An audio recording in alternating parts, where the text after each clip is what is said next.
पनवेल ते कर्जत हे रेल्वे मार्गिकेचं काम 90% पूर्ण झालेले आहे आणि या मार्गावरती थोड्या दिवसामध्ये ट्रेन आपल्याला पाहिलं तर लोकांच्या सेवेसाठी धावणार आहे। कर्जत रेल्वे स्टेशन एक आधुनिक रेल्वे स्टेशन आपण करतो आहे, कारण पनवेल रेल्वे स्टेशनला आधुनिक रेल्वे स्टेशन करण्याचं काम रेल्वे विभागाने सुरुवात केलेली आहे। पनवेलला जोडणारा दिवा असेल, कल्याण असेल, छत्रपती शिवाजी महाराज टर्मिनलपासून असेल, उरण असेल आणि नवीन होणारा मार्ग कर्जतपर्यंत आणि पुढे जाणारा गोव्याचा काही ट्रेन आहेत, त्या पूर्णपणे कर्जतवरून सुटतात आणि कर्जतला येतात।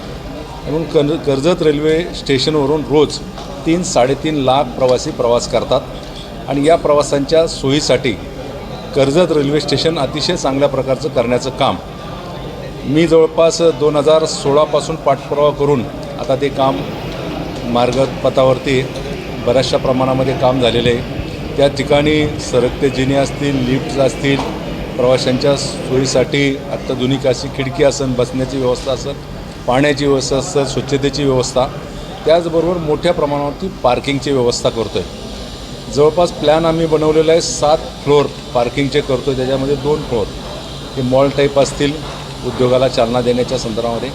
प्राथमिक सर्व स्तरावरती आपण आता 4 मजले बांधतो आहे आणि हे सगळं करत असताना त्या भागामध्ये चाललेली कामं प्लस तिथले लोकल प्रतिनिधी बरोबर होते, पनवेलचे महापौर होते, नगरसेवक होते, त्यांनी काही सूचना केलेल्या आहे। शेवट एखादी तक्रार घेऊन स्थानिक लोकप्रतिनिधी नागरिक जातात, प्रवासी जातात आणि म्हणून त्यांच्याकडे ज्या तक्रारी होत्या त्याही तक्रारी आम्ही लक्षात घेऊन मी रेल्वेच्या संबंधित विभागाच्या अधिकाऱ्यांना सांगितलेले आणि भविष्यामध्ये एवढ्या मोठ्या प्रमाणावरती प्रवास करणाऱ्या प्रवाशाला मिळणाऱ्या सोयी त्याच्यामध्ये कुठल्याही प्रकारची हलगर्जीपणा राहू नये आणि म्हणून आजची व्हिजिट मी त्या ठिकाणी दिली। पनवेलनंतर आम्ही सांजे, पोंजे, चौक या रेल्वे स्टेशनला पाहणी दौरा केला, ज्या ठिकाणी टर्मिनलचं काम पूर्ण झालेलं आहे। पोंजे आणि चौकच्या मध्ये त्या टर्मिनलला देखील भेट दिली, ते देखील काम पाहिलेलं आहे आपण पाहतो। त्यानंतर मी स्वतः आमचे या विभागातील आमदार महेंद्र शेठ माझ्याबरोबर आहे, आम्ही कर्जत रेल्वे स्टेशनचे नव्यानं होत असलेल्या याची सगळी पाहणी केली। या मार्गिकेवरती लोकल गाड्या येणाऱ्या लोकल गाड्या जवळपास 15 लोकल गाड्या 15 प्लॅटफॉर्म केलेले या ठिकाणी थांबतील आणि या ठिकाणी सुटतील। तरी जुनं जे रेल्वे स्टेशन आहे कर्जत रेल्वे स्टेशन याला जोडण्याच्या संदर्भामध्ये मी अधिकाऱ्यांना काही सूचना केलेल्या आहेत। जो ओव्हरब्रिज आहे रेल्वेचा चौकपासून येणारा 4 फाट्यापासून, तर त्याला देखील तो रुंदी करून नवीन करण्याच्या संदर्भामध्ये त्याच्या MSRTC आणि रेल्वे विभाग या दोन्हीच्या संयुक्त उद्यमातून मी स्वतः आमदार साहेब लक्ष घालून ते पूर्ण करण्याच्या बाबतीमध्ये प्रयत्न करणार आहे। बऱ्याचशा समस्या आहेत, प्रवासी मोठ्या संख्येनं वाढतात प्रवास करणाऱ्या, दक्षिण भारतामध्ये जाणाऱ्या अनेक गाड्या या कर्जतच्यापासून जातात, पुढं जातात। तुमच्या माहितीसाठी म्हणून मी सांगतो, रेल्वे विभागाने एक मोठा निर्णय या बजेटमध्ये घेतलेला आहे। मुंबईपासून पुणे, पुढं बँगलोर आणि त्याच्या पुढं हैदराबाद, पुण्यापासून 2 शहराला जोडणारा फास्ट ट्रेन चालवण्याच्या संदर्भामध्ये जवळपास 18,000 कोटी रुपयाचं बजेट तरतूद या बजेटमध्ये रेल्वेने केलेली आहे आणि भविष्यामध्ये ती फास्ट ट्रेन चालत असताना त्याचा फायदा देखील या परिसरातील प्रवाशांना होणार आहे। CSTपासून सुटणारी ती रेल्वे गाडी 47 मिनिटात पुण्यामध्ये जाणार आहे। मी मध्यंतरी माननीय रेल्वे मंत्र्यांच्याबरोबर या संपूर्ण परिसराचा दौरा केल्यानंतर त्यांना काही सूचना केल्या होत्या।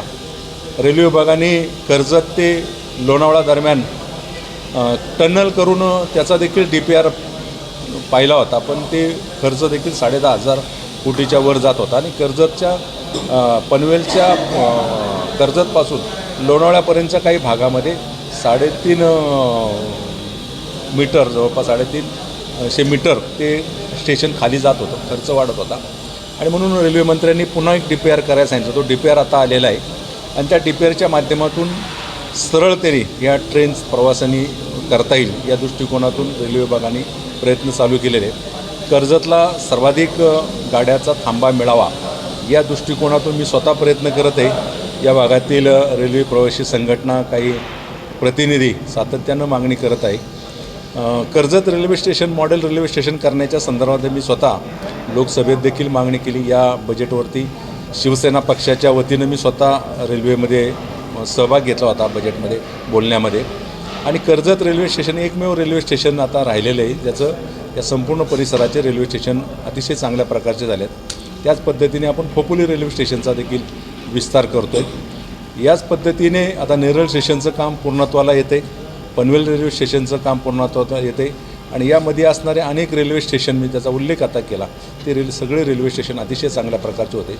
तुम्हाला मी सांगतो, पुढच्या कालावधीमध्ये कर्जत रेल्वे स्टेशन अतिशय चांगल्या प्रकारचं सुसज्ज असं रेल्वे स्टेशन बनवतो आहे. त्याच्यामध्ये कुठल्याही प्रकारच्या त्रुटी राहू नये म्हणून मी स्वतः आमदार साहेब या ठिकाणी राज्य सरकार आणि रेल्वे विभाग यांच्या माध्यमातून ओव्हरब्रिज करणं असेल, या कॉरिडॉरपासून जुन्या कर्जत रेल्वे स्टेशनला जोडण्यासाठी एक मार्गिका तयार करून प्रवाशांच्या सोयीसाठी ती देखील उपलब्ध करून देण्याच्या संदर्भामध्ये प्रयत्न करतो आहे.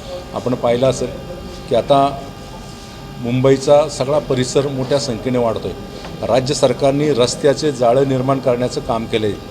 अटल सेतूपासून नवीन मार्ग चौकपासून परत तो पुण्याला जोडणारा होतो आहे. त्यामुळे हा सगळा परिसर प्रचंड मोठ्या संख्येनं वाढणार आहे. वाधवांसारखं नवीन पोर्ट त्याच ठिकाणी एअरपोर्ट तयार होतं आहे. पनवेलला होणारं एअरपोर्ट, त्या एअरपोर्टला कनेक्टिव्हिटी रेल्वे आणि मेट्रोनी करण्याचं काम करतं आहे. पुढं भविष्यात ती मेट्रो इथपर्यंत पण येऊ शकते. पण या सगळ्या सुविधा देत असताना त्याच्यामध्ये कुठल्याही प्रकारची कमतरता राहू नये आणि म्हणून ती आज सकाळपासून मी खरं तर सकाळी 10:30 वाजल्यापासून पनवेलपासून सुरुवात केली. आम्ही ती व्हिजिट दिलेली आहे. ज्या ज्या समस्या आहे नागरिक या परिसराची प्रवासी संघटना सातत्यानं सांगतात. काही संघटना मला अप्रोच देखील होतात. माझी विनंती राहीन आपल्या सगळ्यांच्या माध्यमातून त्यांना देखील की शेवट लोकप्रतिनिधी म्हणून आम्ही सातत्यानं तुमची बाजू मांडतो, परंतु प्रत्येक गोष्टीला रेल्वे विभाग सकारात्मक राहील असं नाही. तो जनतेचा रेटा देखील तेवढाच राहिला पाहिजे आणि त्या दृष्टिकोनातून आम्ही देखील प्रयत्न करतो आहे. आपले प्रयत्न सगळ्यांचे चालू आहे. परंतु मी तुम्हाला खात्री देतो, येणाऱ्या कालावधीमध्ये कर्जतचा रेल्वे स्टेशन आणि या परिसरातील प्रवासीसाठी अतिशय चांगल्या प्रकारचं रेल्वे स्टेशन उभं राहतं आहे. ते काम पूर्णत्वाला येते आणि त्याची पाहणी म्हणून आज आम्ही आलो. त्याच्यामध्ये काही थोड्याबहुत कमतरता आहे. मी काही सूचना देखील येताना अधिकाऱ्यांना केलेल्या आहे की भविष्यामध्ये त्या कमतरता राहू नये. या ठिकाणी येत असताना काही मागण्या देखील केल्या, विशेष ट्रेन चालू करावी महिलांसाठी. खरं तर ही मागणी रास्त आहे. महिलांच्या सुरक्षेच्या दृष्टिकोनातून सरकार म्हणून सातत्यानं प्रयत्न करतात. रेल्वे विभाग देखील महिलांच्या आणि प्रवाशांच्या सुरक्षतेच्या दृष्टिकोनातून सातत्यानं खबरदारी घेतात आणि म्हणून एक चांगली मागणी केलेली आहे. भविष्यामध्ये या मार्गिकेवरती आपली बाजू केंद्र सरकारच्या रेल्वे विभागाला मंत्रालयाला मांडण्याचं मला काम मी करेल. परंतु हे सगळं होत असताना दळणवळणाची सुविधा मोठ्या संख्येनं वाढत असताना आपल्याला ज्ञात असेल राज्य सरकारच्या माध्यमातून नवीन एक मार्ग कर्जतपासून पुढं पुण्याच्या दिशेनं नवीन एक मार्ग देखील त्याची घोषणा राज्य सरकारने केलेली आहे. पुढं भीमाशंकरला जाणारा मार्गाची माननीय मुख्यमंत्र्यांनी गेल्या 2 दिवसापूर्वी या अटल सेतूपासून चौकपासून मार्गिकेची रस्त्याची बाबतीमध्ये घोषणा केलेली आहे. या सगळ्या करत असताना लोकांच्या सुविधांसाठी आम्ही प्रयत्न करतो आहे. मी तुमच्या माध्यमातून खास करून सांगतो, जुना NH4 आणि सध्याचा NH48 या मार्गिकेवरती खोपोली या ठिकाणी रुंदीकरण होऊन तिथं ब्रिजची व्यवस्था करावी या दृष्टिकोनातून मी प्रयत्न करतो आहे. तो खरं तर राज्य सरकारकडे तो हस्तांतर केलेला आहे देखभाल दुरुस्तीसाठी. गेल्या आठवड्यामध्ये माननीय राज्याचे उपमुख्यमंत्री एकनाथजी शिंदेसाहेब आणि माझी बैठक झाली त्या संदर्भामध्ये आणि राज्य सरकारच्या MSRDCच्या माध्यमातून त्या रस्त्याचा प्रस्ताव त्याला NOC मिळण्याच्या संदर्भामध्ये तो विभाग MSRDCचा तो पाठवतो आहे आणि MSRDCने त्याला विशेष तरतूद खरं तर ठेवलेली आहे. तुम्हाला माहिती असेल की MSRDC या परिसरामध्ये रस्त्याच्या बाबतीमध्ये अतिशय चांगल्या प्रकारचं काम करते आणि म्हणून चौकच्या बाबतीमध्ये जिथनं चौकचा काही एरिया आहे तिथं लोकांची मागणी होती, काही अपघात होत होते, तर तो देखील रस्त्याच्या बाबतीमध्ये MSRDCने प्लॅन केलेला आहे. एकंदरीत रस्त्याच्या बरोबर रेल्वेचं जाळं आणि रेल्वेच्या सुविधा देण्याच्या बाबतीमध्ये आपण प्रयत्न करतो आहे. या सगळ्या परिस्थितीमध्ये काही नागरिकांना देखील आव्हान असेल, आपल्याकडून काही सूचना असेल तर आम्ही दोन्ही लोकप्रतिनिधी, आमदार आणि मी, दोन्ही लोकप्रतिनिधी राज्य सरकार आणि केंद्र सरकारचा पाठपुरावा करून त्या पूर्ण करायला लावूच. परंतु अतिशय चांगल्या प्रकारचा या परिसराचा विकास खरं तर रस्ते, रेल्वे या माध्यमातून होतो. लोकांना या दळणवळणाच्या माध्यमातून या परिसरामध्ये चांगल्या सुखसोयी देखील प्राप्त होतील.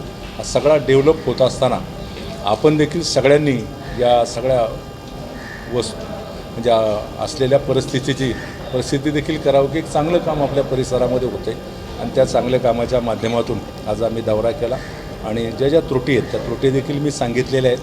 भविष्यामध्ये ज्या डेव्हलपमेंटच्या दृष्टिकोनातून अधिक वेगानं हा परिसर वाढतो आहे त्या दृष्टिकोनातून प्रयत्न करू. धन्यवाद.